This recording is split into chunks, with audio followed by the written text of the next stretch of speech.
Hi எல்லாருக்கும் வணக்கம். Welcome to my channel. நான் உங்க சோனியா சார்ல்ஸ். இன்னைக்கு நம்ம சேனல்ல எல்லாருக்குமே ரொம்ப பிடிச்ச வாழைக்காய் தவா ஃப்ரை எப்படி செய்யுதுன்னு பார்க்க போறோம். இது எல்லாருமே ரொம்ப ஈஸியா செஞ்சிடலாம். இந்த ரெசிபியோட முடிவுல உங்களுக்கு இது பிடிச்சிருந்தா வீடியோ லைக் பண்ணி ஷேர் பண்ணுங்க. என்னோட சேனலுக்கு மறக்காம சப்ஸ்கிரைப் பண்ணுங்க. வாங்க சமைக்கலாம்.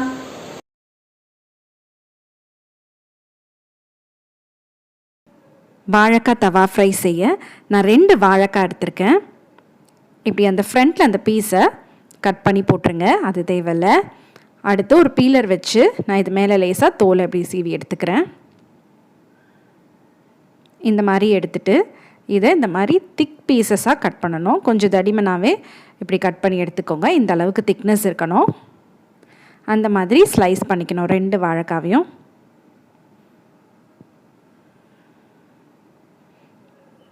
நான் இப்போ அதை ஃபுல்லாக ஸ்லைஸ் பண்ணி முடிச்சிட்டேன். அடுத்து அது எல்லாத்தையும் ஒரு பவுலில் சேர்த்துட்டு நான் இதில் என்ன மசாலா சேர்க்கணுன்னு நான் சொல்லிடுறேன். 1 டீஸ்பூன் மிளகாய்த்தூள் காரத்துக்கு, 1/2 டீஸ்பூன் தனியாத்தூள் சேர்த்துருக்கேன். அடுத்து 1/4 டீஸ்பூன் கரம் மசாலா சேர்த்துருக்கேன். 1/4 டீஸ்பூன் மஞ்சத்தூள் சேர்த்துருக்கேன். அடுத்து 1/2 டீஸ்பூன் மிளகுத்தூள். ஏற்கனவே மிளகாய்த்தூள் சேர்த்துருக்கோம், காரத்துக்கு ஏற்ற மாதிரி சேர்த்துக்கோங்க. அடுத்து கொஞ்சம் பெருங்காயத்தூள் சேர்த்துருக்கேன். இப்போ தேவையான அளவு உப்பு, நான் 1/2 டீஸ்பூன் உப்பு சேர்த்துருக்கேன். இதெல்லாமே சேர்த்துட்டு ஒரு கரண்டி வச்சு இப்படி நல்லா அந்த மசாலாவில் மிக்ஸ் பண்ணி விட்டுருங்க. மிக்ஸ் பண்ணிவிட்டு ஒரு 10 மினிட்ஸ் அப்படியே வச்சுருங்க. அதை இது மாதிரி ஒரு பவுலில் ஒரு 10 மினிட்ஸ் வச்சுட்டு அடுத்து ஒரு தவாவில் இப்படி ஆயில் சேர்த்துட்டு ஒவ்வொரு பீஸாக நான் அதில் இப்போ சேர்த்துட்ருக்கேன். இந்த மாதிரி ஒவ்வொரு பீஸாக அதில் அடிக்கிடுங்க.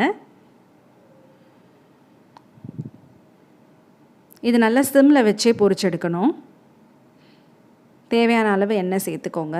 இது ஃபுல்லாக அடுக்கி முடிச்சுட்டு ஓரத்தில் தேவையான அளவு எண்ணெய் சேர்த்துட்டு இதை அப்படியே சிம்மில் வச்சே பொரிக்க விடணும். ஒரு சைடு நல்லா பொரிஞ்சு இந்த மாதிரி கோல்டன் ப்ரௌன் வரும்போது அடுத்த சைடு திருப்பி விடணும்.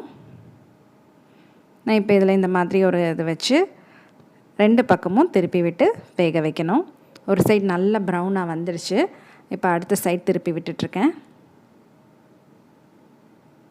சிம்மில் வச்சே பண்ணுங்கள். 2 சைடுமே இப்போ வெந்துடுச்சு. அதை ஒரு பிளேட்க்கு மாற்றிட்டு நான் இப்போ அடுத்த செட்டு திரும்ப தவாவில் சேர்த்துட்றேன்.